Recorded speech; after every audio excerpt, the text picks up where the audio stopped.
आइए मैं आज आप लोगों के लिए तीसरा अध्याय सामाजिक विज्ञान का जो भूमंडलीयकरण विश्व का बनना उसका कुछ टॉपिक तो मैंने आप लोगों के लिए पढ़ा दिए थे और उसका जो अगला टॉपिक है वो आज पढ़ाऊंगा।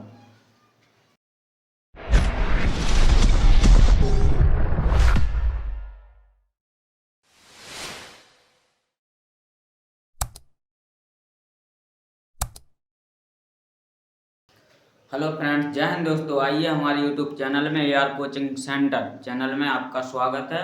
धन्यवाद। आइए मैं आज आप लोगों के लिए तीसरा अध्याय सामाजिक विज्ञान का जो भूमंडलीयकरण विश्व का बनना उसका कुछ टॉपिक तो मैंने आप लोगों के लिए पढ़ा दिए थे और उसका जो अगला टॉपिक है वो आज पढ़ाऊंगा। क्या अपना अगला टॉपिक तकनीकी का योगदान। अगला टॉपिक क्या है? तकनीकी का योगदान।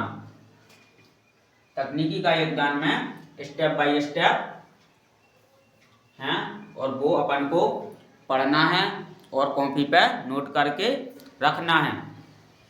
ठीक है।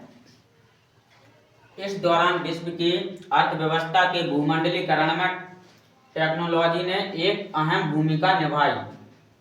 क्या है? इस दौरान जो विश्व की अर्थव्यवस्था थी उस अर्थव्यवस्था ने टेक्नोलॉजी की भूमिका निभाई। अगला स्टेप है इस युग के कुछ मनुष्य तकनीकी की खोज हैं, जैसे रेलवे, भाग के जहाज और टेलीग्राफ। जिस प्रकार से नई नई खोजें हुई जहाज़ों की और रेलवे की और टेलीग्राफों की। इसका अगला स्टेप है रेलवे के बंदरगाहों और अतिरिक्त भूभागों को आपस में जोड़ दिया गया। जो रेलवे के बंदरगाह थे और भूभाग थे, अतिरिक्त भूभाग थे, उन्हें आपस में क्या कर दिया गया? जोड़ दिया गया। अगला स्टेप है इसका स्टीमशिप के कारण माल भारी मात्रा में एक जगह से दूसरी जगह भेजना आसान हो गया। जो माल था, कच्चा माल या पक्का माल, जो एक जगह से दूसरे देश में, एक जगह से दूसरी जगह या इस देश से दूसरे देश में, एक देश से दूसरे देश में भेजते थे, तो उस समय रेलवे ट्रेन मार्ग नहीं था और जहाज नहीं थे, टेलीग्राफ नहीं थे, तो उन्हें दिक्कत होती थी। तो इस टाइम यानी कि इस समय तकनीकी का योगदान में इस समय जो माल है एक जगह से दूसरी जगह भेजने में आसानी हो गई, क्योंकि पहले माल कम कम भेजा जाता था। अब जहाज़ों में बहुत अधिक मात्रा में, ट्रेनों में अधिक मात्रा में एक जगह से दूसरी जगह ले जाना या वहाँ से लेकर आना बहुत आसान हो गया। अब अमेरिका, ऑस्ट्रेलिया, न्यूजीलैंड सब जगह जानवरों की बजाय मांस भेजा जाने लगा। जो पहले पूरे जानवर भेजते थे तो उनमें बहुत कम माल भेज पाते थे, क्योंकि जानवरों का भार ज़्यादा होता है और उनको जगह भी ज़्यादा चाहिए होती थी। तो इन्होंने क्या काम किया? जानवरों की जगह उनका मांस भेजना चालू कर दिया, तो वो कम बचता था और उसमें ज़्यादा भेजने की संभावना होती थी। ठीक है। इस प्रकार से अपना तकनीकी का योगदान का टॉपिक है और उसके लिए 4 स्टेप हैं, 5 स्टेप हैं। पहला, दूसरा, तीसरा, चौथा, 5वां, ये 5 स्टेप हैं। तो इन स्टेपों को आपके लिए सही से कॉपी पर नोट कर लिख कर रखना है और पढ़ना है, समझना है। ठीक है। इसका अब पढ़ते हैं अपन अगला वाला टॉपिक, भारतीय व्यापार, उपनिवेशवाद और वैश्विक व्यवस्था। ये बहुत छोटा सा टॉपिक है और 2 अंक में आता है। क्या है इसमें? भारत से कपास का निर्यात पूरे यूरोप में किया जाता था। भारत में भारत में जो कपास होता था, कपास की फसल होती थी, उसका व्यापार पूरे यूरोप में किया जाता था। लेकिन औद्योगिकरण के पश्चात ब्रिटेन में भी कपास का उत्पादन होने लगा। जो ब्रिटेन है, ब्रिटेन में भी कपास का उत्पाद होने लगा, जिससे भारत से आयात पर रोक लगा दी। जो भारत में कपास होता था वो पहले यूरोप में, ब्रिटेन में उसकी सेल होती थी, यानी कि भारत से भेजा जाता था और वहां से कुछ पैसा आता था। मगर जब ब्रिटेन में इसकी पैदावार होने लगी, उत्पादन होने लगा, तो ब्रिटेन की सरकार ने भारत के इस पर व्यापार पर रोक लगा दी कि आप लोग हमारे इधर माल नहीं लेकर आओगे, क्योंकि ब्रिटेन में खुद पैदावार होने लगा था। तो फिर उनने रोक लगा दी कि अब भारत के कपास के उत्पाद की हम लोगों को जरूरी नहीं, हमारे इधर ब्रिटेन में भी पैदावार इसकी होने लगी।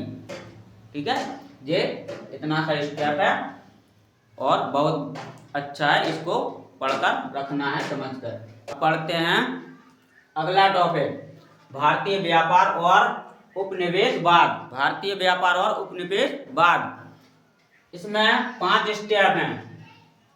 पहला वाला स्टेप है, ब्रिटिश सरकार ने सूती वस्त्र के आयात पर सीमा शुल्क की उच्च दरें लगा दी। जो ब्रिटिश सरकार थी, ब्रिटिश सरकार ने सूती वस्त्रों का व्यापार होता था, उस पर सीमा शुल्क पर दरें लगा दी।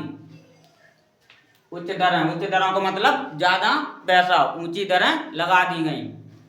अगला वाला स्टेप है, 19वीं शताब्दी में ब्रिटिश उद्योगपति वस्त्रों के लिए विदेशी बाजार की तलाश करने लगे। जो उद्योगपति थे, बड़े बड़े व्यापारी थे, जब सीमा शुल्क की दरें बढ़ा दी जाती हैं, ब्रिटिश सरकार ने बढ़ा दी, तो बड़े बड़े उद्योगपतियों ने क्या किया कि विदेशी बाजारों में, एक जगह से, एक बाजार से, इस बाजार से दूसरे बाजार में, विदेशी बाजारों में तलाश करना शुरू कर दिया